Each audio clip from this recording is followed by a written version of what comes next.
Guys, let me show you how to get your biscuits super flaky every time. Start with your dry ingredients in a bowl. Grate your ice cold butter. We're gonna fold the two together. Add ice cold milk. Just stir that together. Put it down on your board. This is the secret.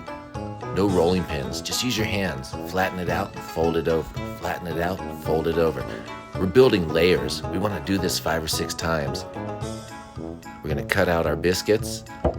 Bake them 425 for about 15 minutes. Let's make gravy.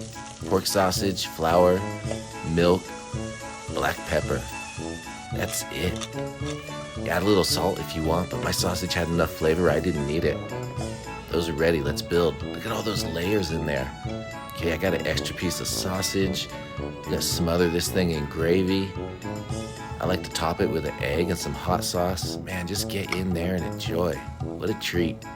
Cheers, everyone.